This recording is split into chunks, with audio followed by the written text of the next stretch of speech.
پڑھی ہے، اللہ فرماتا ہے الا ان اولیاء اللہ لا خوف علیہم ولا هم یحزنون۔ اللہ فرماتا ہے خبردار، بے شک جو میرے دوست ہیں نہ ان پر کوئی خوف ہے اور نہ وہ غمگین ہوں گے۔ جو اللہ کے ولی ہیں، جو اللہ کے دوست ہیں، ان کو دنیا میں کسی چیز کا خوف نہیں ہے، دنیا میں کسی چیز کا خوف نہیں ہے، نہ فاتح کا خوف ہے، نہ دولت کا خوف ہے، نہ دشمنوں کا خوف ہے۔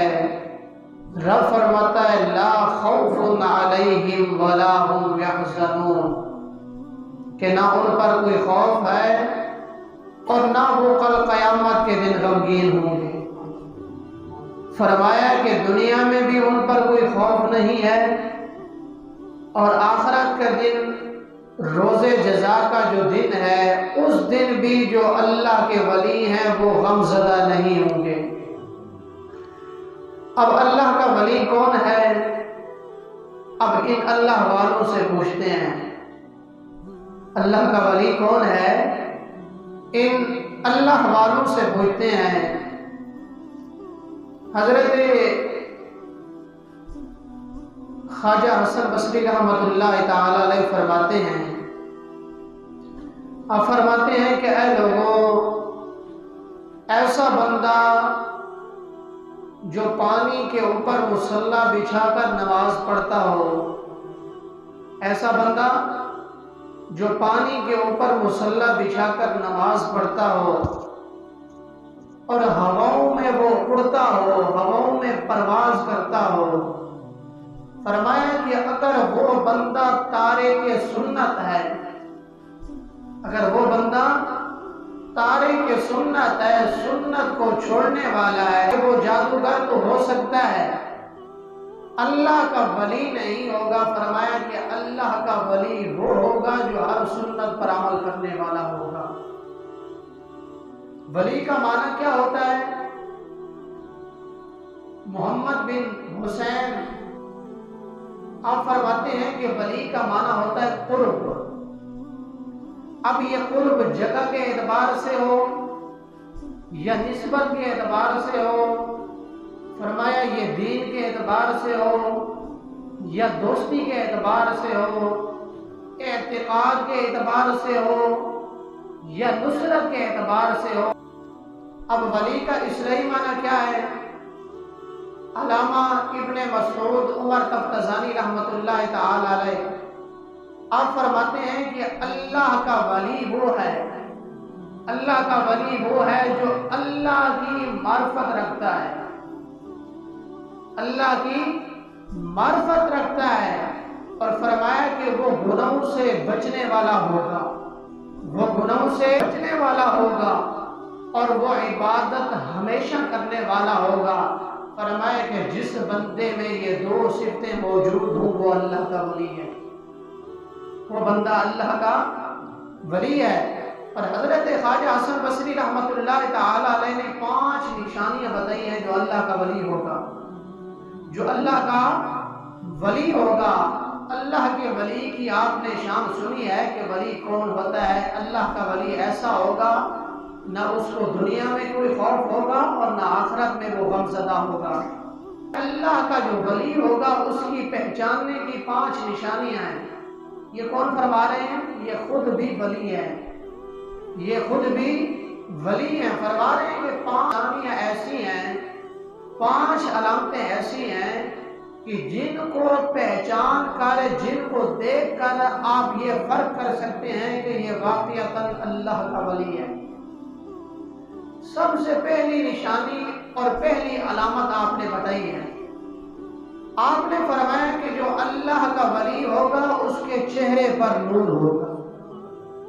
اللہ کا جو ولی ہوگا اس کے چہرے پر نور ہوگا، اس کا چہرہ چمکتا ہوا ہوگا، اس کا چہرہ سیاہ نہیں ہوگا، اس کا چہرہ سیاہ نہیں ہوگا۔ اور رب تعالیٰ نے تو اس کے بارے میں قرآن مجید میں فرمایا ہے، اللہ نے فرمایا کل قیامت کے دن دو چہرے ہوں گے، ایسے چہرے ہوں گے کہ جو اللہ کی رحمت کی وجہ سے چمک رہے ہوں گے، روشن ہوں گے۔ فرمایا وہ اللہ کے دوست ہوں گے۔ فرمایا کہ کچھ ایسے ہوں گے جن کے چہرے سیاہ ہوں گے، جن کے چہرے سیاہ ہوں گے، جن کے چہرے کالے ہوں گے۔ فرمایا کہ ان پر اللہ کا غضب ہوگا، ان پر اللہ کا غضب ہوگا۔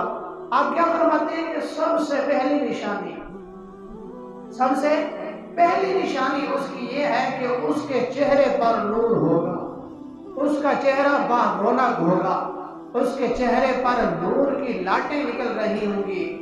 اور آپ فرماتے ہیں کہ دوسری علامت، دوسری نشانی یہ ہے کہ اس کا دل پاکیزہ ہوگا۔ فرمایا کہ اس کے دل میں کوئی حسد نہیں ہوگا، اس کے دل میں کوئی نفاق نہیں ہوگا، منافقت کی علامت نہیں ہوگی۔ اگر آپ کے سامنے بیٹھے ہیں تو آپ کے ہیں، اگر آپ سے اٹھ کر جاتے ہیں، کمر پھیرتے ہیں، پلٹ کر جاتے ہیں واپس، تو پھر آپ کی غیبت کرتے ہیں۔ فرمایا یہ چیزیں نہیں ہوں گی۔ فرمایا کہ اگر وہ کسی کے دوست ہوں گے تو مخلص دوست ہوں گے، ان کے دل پاکیزہ ہوں گے، ان کے دل پاکیزہ ہوں گے۔ اور یہ دل ایسی چیز ہے، یہ عربی میں اس کو قلب کہتے ہیں، اور قلب کا معنی ہوتا ہے پھرنا، کہ انسان جو ہے مختلف اوقات میں انسان کا دل جو ہے وہ کیا سے کیا چاہتا ہے اور کیا کرنے کو دل کرتا ہے۔ فرمایا کہ دوسری علامت ان کی یہ ہوگی، دوسری علامت کیا ہوگی ان کی؟ دوسری علامت یہ ہوگی کہ ان کا دل پاکیزہ ہوگا، ان کے دل میں نفاق نہیں ہوگا، ان کے دل میں حسد نہیں ہوگا، اور ان کا دل سیاہ بھی نہیں ہوگا، بلکہ ان کا دل بھی روشن ہوگا، ان کا دل بھی روشن ہوگا۔ یہ دوسری علامت آپ نے بتائی ہے۔ اور آپ فرماتے ہیں کہ تیسری نشانی، آپ کیا فرماتے ہیں؟ آپ فرماتے ہیں جو اللہ کا ولی ہوگا اس کی تیسری نشانی یہ ہے کہ اس کی آنکھوں سے آنسو ہوں گے عشق کی وجہ سے یا خوف خدا کی وجہ سے۔ اس کی آنکھوں میں کبھی اللہ کے خوف کی وجہ سے آنسو ٹپک رہے ہوں گے، اور فرمایا کہ کبھی عشق کی وجہ سے ان کی آنکھوں سے آنسو نکل رہے ہوں گے۔ یہ تیسری آپ نے نشانی اور علامت بتائی ہے۔ کیا فرمایا؟ کہ ان کی آنکھوں میں آنسو ہوں گے یا عشق کی وجہ سے یا خوف خدا کی وجہ سے۔ اور آپ چوتھی علامت، چوتھی نشانی بیان فرماتے ہیں۔ آپ فرماتے ہیں کہ اے لوگوں، اللہ کے ولی کو پہچاننا ہونا تو پھر اس کی چوتھی نشانی بھی سن لو، اس کی چوتھی نشانی بھی دیکھ لینا۔ فرمایا کہ چوتھی نشانی اس کی یہ ہے کہ وہ بندہ سخی ہوگا، وہ بندہ سخی ہوگا، وہ بندہ بخیل نہیں ہوگا، بلکہ راہ خدا میں خرچ کرنے والا ہوگا، بلکہ مخلوق خدا پر وہ رحم و کرم کرنے والا ہوگا، وہ مخلوق کو عطا فرمانے والا ہوگا۔ اس لیے میرے محبوب کریم فرماتے ہیں وَأَنَّ السَّخِي قَرِيبٌ مِّنَ اللَّهِ وَالْبَخِيلُ بَعِيدٌ مِّنَ اللَّهِ۔ میرے محبوب فرماتے ہیں جو بندہ سخی ہوتا ہے وہ اللہ کے قریب ہوتا ہے، اور بخیل بندہ اللہ سے دور ہوتا ہے، بخیل بندہ اللہ سے دور ہوتا ہے۔ اور پھر رزق تقسیم کرنے میں رب نے جو ہمیں رزق دیا ہے اس کو تقسیم کرنے میں انسان کا رزق کم نہیں ہوتا۔ میرے محبوب نے فرمایا ہے، حضور علیہ السلام نے فرمایا کہ میں قسم اٹھا کر یہ بات کرتا ہوں کہ جو بندہ راہ خدا میں دیتا ہے نا، جو اللہ کی مخلوق کو دیتا ہے، فرمایا کہ اس کے رزق میں کبھی تنگی نہیں آئے گی، اس کا رزق کم نہیں ہوگا۔ بظاہر تو ہمیں لگ رہا ہوتا ہے کہ ہمارے پیسے کم ہو رہے ہیں، لیکن دراصل اللہ اس میں برکتیں ڈال رہا ہوتا ہے، اللہ اس میں برکتیں ڈال رہا ہوگا۔ چوتھی نشانی کیا بیان فرمائی آپ نے؟ آپ نے فرمایا کہ چوتھی نشانی اس کی یہ ہے کہ وہ سخی بندہ ہوگا، وہ سخاوت کرنے والا ہوگا۔ اور آپ نے پانچویں نشانی بیان فرمائی ہے۔ آپ فرماتے ہیں کہ اس کی پانچویں نشانی یہ ہے کہ اس کے کلام میں شفا ہوگی، اس کے کلام میں شفا ہوگی۔ فرمایا کہ جس کے اوپر کلام پڑھ کر دم کرے گا اللہ اس کے ذریعے اس کو شفا عطا فرما دے گا، اللہ اس کو شفا عطا فرمائے گا۔ یہ فرمایا کہ یہ 5 نشانیاں ایسی ہیں کہ جس بندے کے اندر پائی جائے وہ اللہ کا ولی ہوگا۔